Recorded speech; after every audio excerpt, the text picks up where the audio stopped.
Des vidéos, bonjour. Alors aujourd'hui, je vais vous présenter une partie entre Geller et Max Euwe. Donc Geller aura les blancs et Max Euwe les noirs. Et il faut savoir que Max Euwe a été champion du monde pendant 2 ans. Il est battu Alekhine à l'époque. En 35, il a été champion du monde entre 1935 et 1937. C'est-à-dire qu'il a battu une fois Alekhine, et Alexander Alekhine l'a rebattu après dans un match retour. Alors Max Euwe est un joueur assez connu dans le monde des échecs parce que déjà ça a été le seul champion du monde non professionnel dans l'histoire du jeu, parce qu'il était en même temps docteur en mathématiques, et il a été notamment un très grand président de la Fédération internationale des échecs pendant les années 60-70.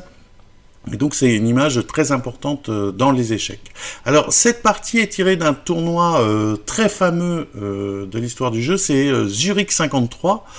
C'était un interzonal, donc un grand tournoi qui réunissait les meilleurs champions, hormis le champion du monde, puisque c'était un tournoi qui était destiné, un tournoi qu'on appelle des candidats, qui était destiné à désigner quel joueur allait affronter le champion du monde.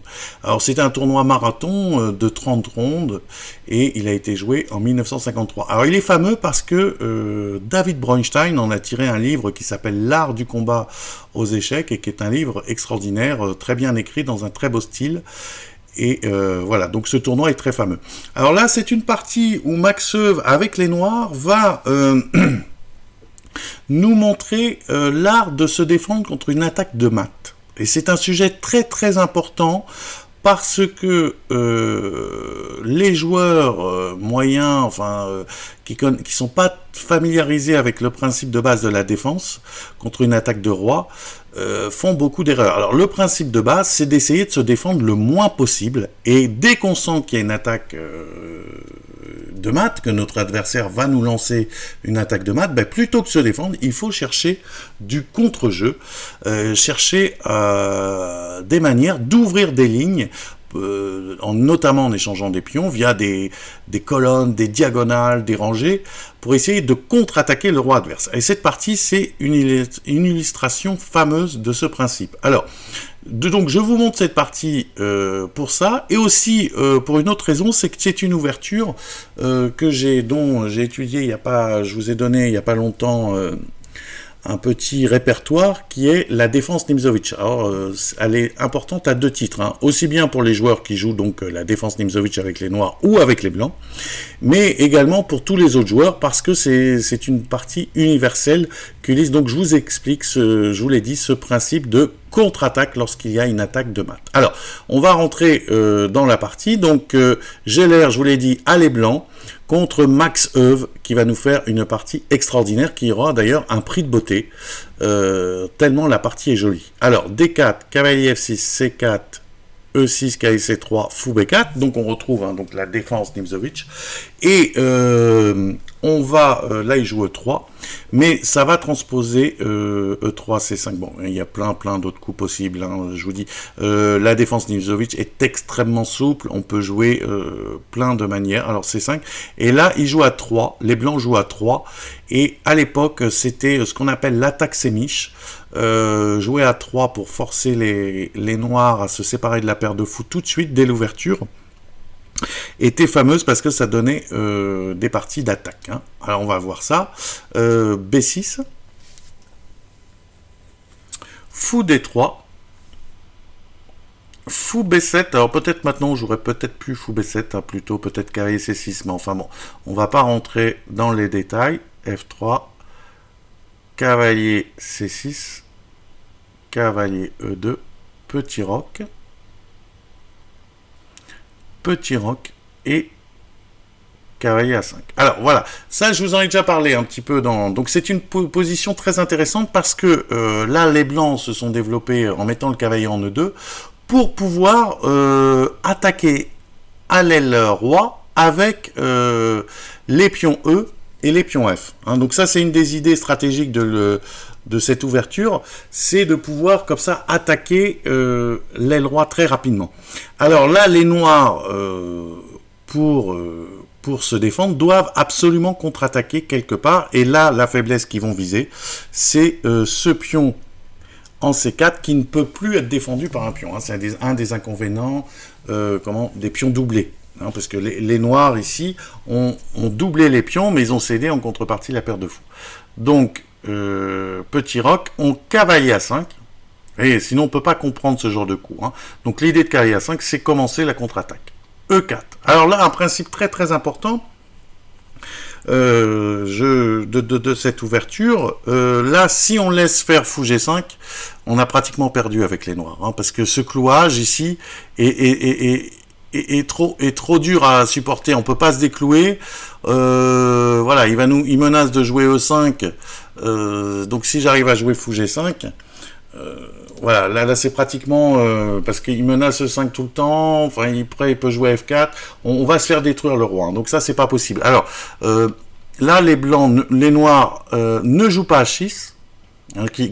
Pour être le coup qui paraît naturel, hein, il ne joue pas H6 parce que, bon, les noirs savent très bien que là, l'idée des blancs en général, c'est de monter une attaque à l'aile droite. Donc, il faut éviter de jouer au maximum des coups de pion. Hein. Donc là, le coup théorique, qui à l'époque commençait à être connu, mais pas tant que ça, maintenant qui est un classique, c'est cavalier 8. Donc, on évite le clouage. On va voir qu'aussi le pion F peut être important pour bloquer, par exemple, il y a Karpov plus tard l'utilisera souvent pour bloquer l'attaque du pion F blanc en jouant F5. Hein. Donc c'est une des idées aussi, mais là, Geller va faire attention et il va jouer KG3 pour éviter comme ça que son attaque soit bloquée par le pion en F5. Hein. Alors là, les noirs continuent leur contre-attaque sur leur pion C. Hein. Donc ils ouvrent la colonne C. Hein. Alors bon, évidemment ils dédoublent les pions. Hein. Ils dédoublent les pions blancs, mais comme on va le voir, le pion C4 est cuit pratiquement. Hein. On peut plus le défendre maintenant. Non, parce que bon, je peux le défendre avec la dame, mais après il va débouler fou A6, ou aussi si par exemple il met la dame en E2, je peux avoir aussi des cavaliers B3, cavaliers D4 qui traînent. Donc voilà, et donc là les blancs passent à l'attaque et jouent F4. Voilà. Vous voyez, donc c'est quand même intéressant cette attaque. Hein. La paire de fous, vous voyez les deux fous braqués comme ça sur le roi. Comme je vous disais, comme je vous disais tout à l'heure, hein, on n'a pas joué H6 parce que bon, notamment il peut y avoir des sacrifices thématiques, fou prend H6. Mais vous voyez les pions plus les deux fous plus le cavalier plus la tour. Ici, plus la dame qui peut débarquer, ça fait du monde pour attaquer. Hein. Donc on va voir comment les noirs vont réussir à se défendre. Alors, ils prennent un pion. Alors, le pion en lui-même n'est pas très important, hein, puisque bon, là c'est des attaques de maths, et on va le voir, le matériel n'est pas si important. Ce qui est important, c'est qu'on a ouvert une colonne C. Alors ça, c'est très important d'ouvrir une colonne lorsque votre adversaire veut vous attaquer. Pourquoi ? Parce que les pièces vont quitter la défense de la première rangée et ça vous donnera du contre-jeu. On va voir que là, ça va être déterminant. Donc, la première victoire des noirs, c'est pas tellement de gagner le pion, c'est d'avoir ouvert une colonne hein, pour les pièces. Donc, une manière de contre-jeu. Plus le cavalier C4 ici qui, quand même, pose un peu des questions aux blancs. Hein. Bon, évidemment, ils vont pas donner leur fou parce que bon, sinon le fou D3 est quand même un super coup d'attaque. F5. Alors là, il faut se méfier avec les noirs parce que là, il y a une menace terrible qui est F6. Hein. F6. Et si j'arrive, imaginons que je dis n'importe quoi, A6, admettons. Et là, si j'arrive à jouer F6, les noirs sont devant une très grande difficulté. Soit ils jouent le pion G, ils prennent du pion G, et puis bon, là, le roc est quand même très très affaibli. Hein, il va y avoir des problèmes. Ici, peut-être fou H6, tout simplement, c'est une catastrophe. Soit ils prennent du cavalier, et là, le cavalier, on va retrouver le problème qu'on a évité tout à l'heure, c'est-à-dire de laisser ce clouage ici. Vous voyez que là, c'est catastrophique. Hein, le clouage ici, catastrophique. Je vais me prendre cavalier H5 dans la tête, et tout va exploser. Je vous disais tout à l'heure, ce clouage est très très dangereux. Bon, là, c'est d'autant plus que la colonne F est ouverte. C'est pour ça que tout à l'heure, je vous disais, c'est pas une histoire de pion, c'est plus une histoire. Donc là, il faut prendre une mesure. On peut pas jouer à un coup neutre. Donc, il joue F6 pour bloquer cette avancée du pion. Et là, tour F4. Alors là, les blancs n'y vont pas par quatre chemins.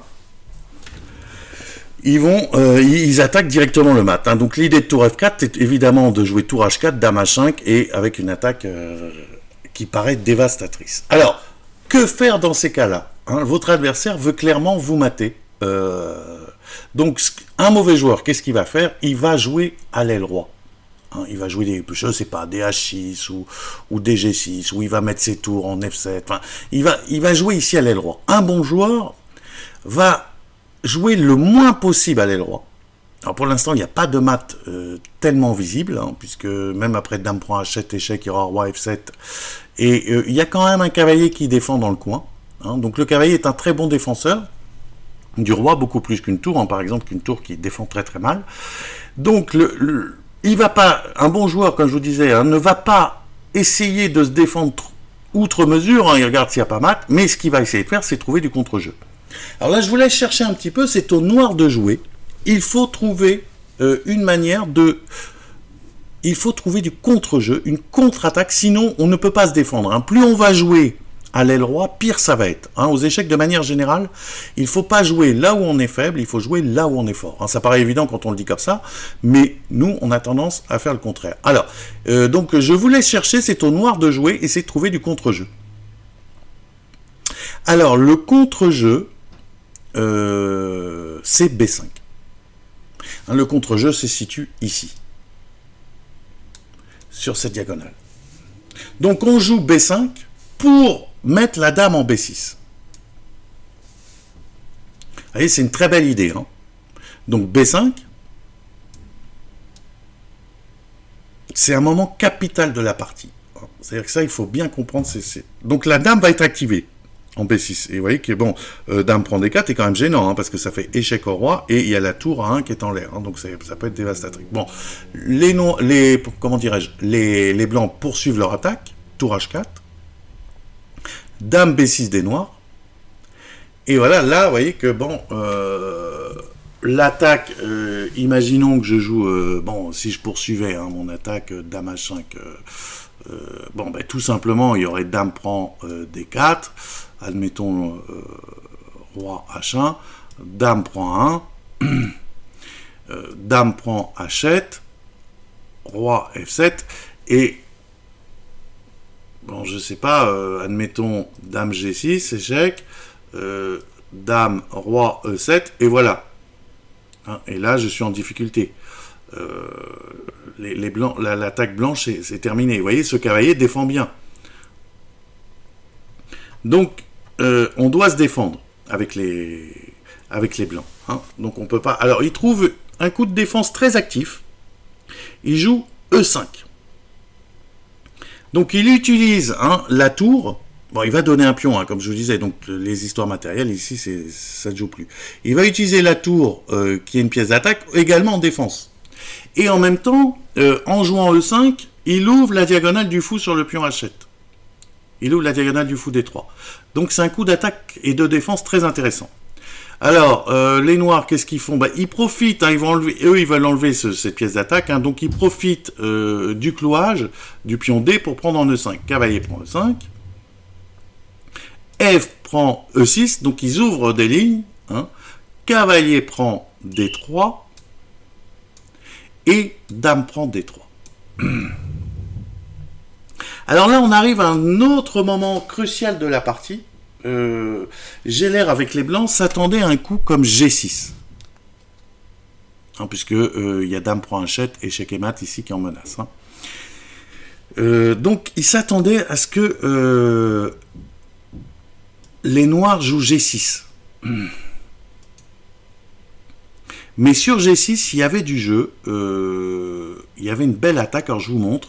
Il y avait fou H6. Cavalier G7. Fou prend G7. Roi prend G7. Et là, une jolie combinaison pour les blancs que je vous laisse chercher. Donc c'est au blanc de jouer, mettez sur pause. Ils ont un mat. Hein. Alors, il fallait jouer cavalier F5 échec. Cavalier F5 et ça fait une super attaque de mat. Hein. Cavalier F5 échec, avec l'idée 6 prises.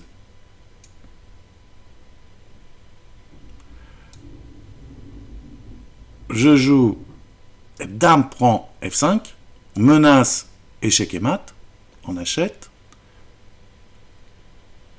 Donc là, il n'y a pas 36 solutions, hein, je menace quand même. Donc tour H8. Et là, je mate. Hein, pour ceux qui ne l'ont pas vu, vous pouvez chercher un petit peu. Je joue, mettez sur pause si vous voulez, je joue tour G4 tout simplement. Tour G4, échec. Et puis roi F8, dame prend F6, et voilà. C'est la fin, hein, je m'attends D7. Hein. Dame prend F6, roi F8, dame F7, dame prend D7. Hein. Voilà, donc une jolie attaque. Vous voyez, alors là encore, on voit que, là on est menace en un coup. Si je joue un petit coup de pion comme ça, G6, il y a une belle attaque. Alors il n'a pas fait ça, il a fait dame prend E6. Alors dame prend E6, c'est très très surprenant, hein, mais une des idées, c'est que donc ça enlève le mat, hein, et dame prend H7, roi F7, il y a le cavalier qui défend, le roi va venir là, et nous, au passage, on menace éventuellement des dames 1 qui traînent avec tour prend C1, des contre-jeux. Vous voyez, c'est très important d'avoir ouvert les lignes. Alors, l'adversaire joue dame prend H7, échec, roi F7, et fou H6. Alors, si il a joué fou H6, hein, mais s'il avait continué par dame H5, échec, par exemple, bon, là, on pouvait jouer G6. Et ensuite, avec, admettons,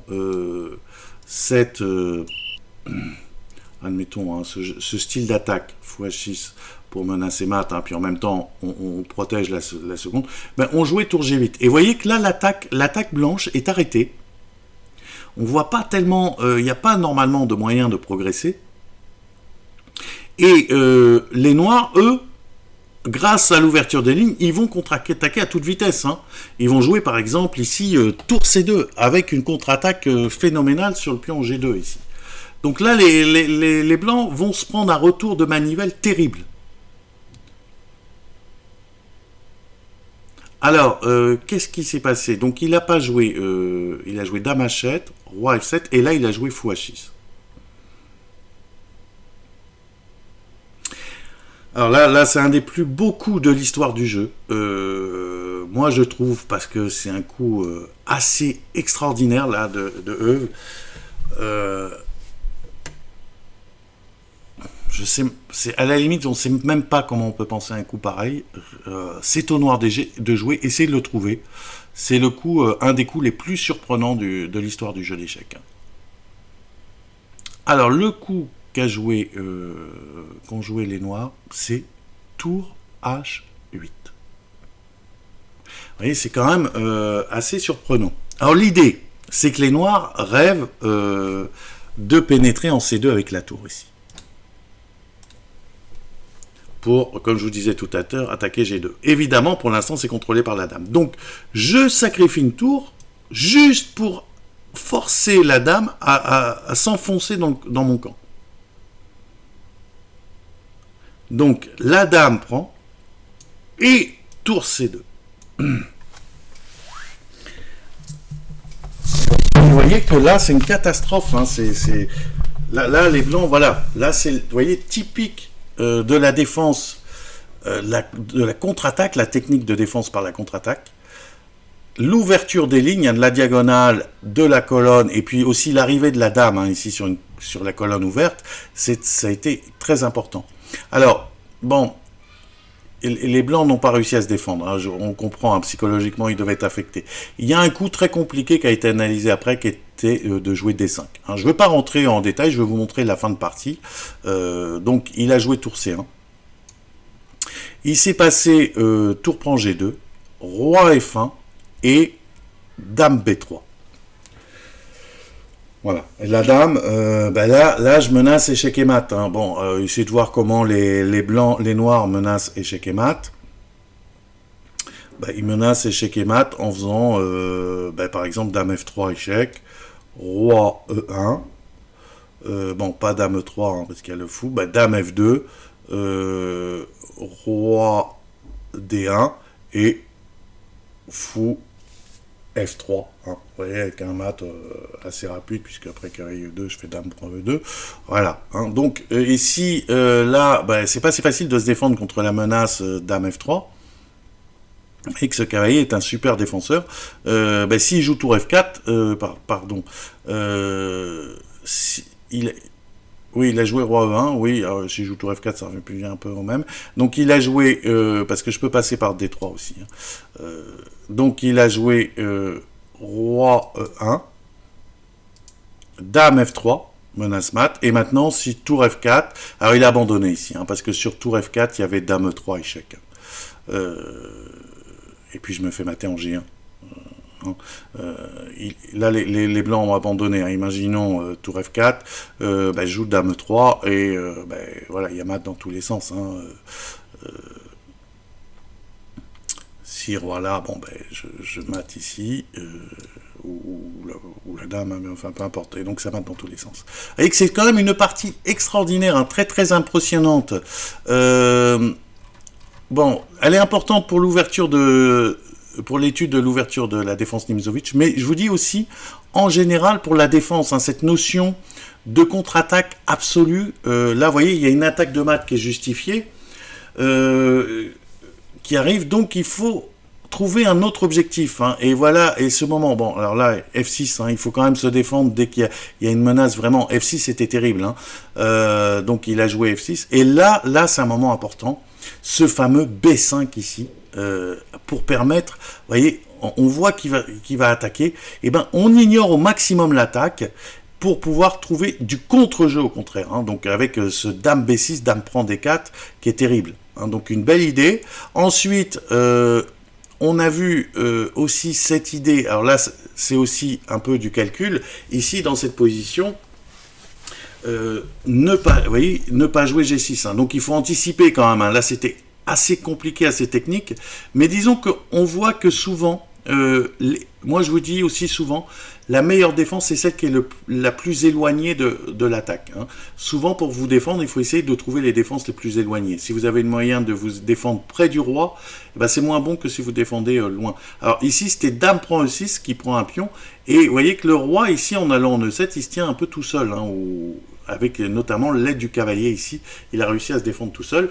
Donc après, il y a eu ce fameux coup, ce coup quand même extraordinaire ici, ce tour H8, qui est quand même, quand on l'a vu, il marque à vie ce coup qui attire la dame. Vous voyez, c'est quand même super, c'est un coup d'attaque, mais vous voyez, qui est là où on est faible. Hop, et on donne la tour, et la pénétration ici redoutable, et cette fameuse après... comme ça, attaque de mat, voilà, voilà, le contre-attaque des noirs. Voilà, donc c'était une très belle partie. Je rappelle que c'est une partie qui a opposé Geller avec les blancs à Smyslov, hein, donc a été champion du monde, et elle s'est jouée en 1953 lors du tournoi de Zurich.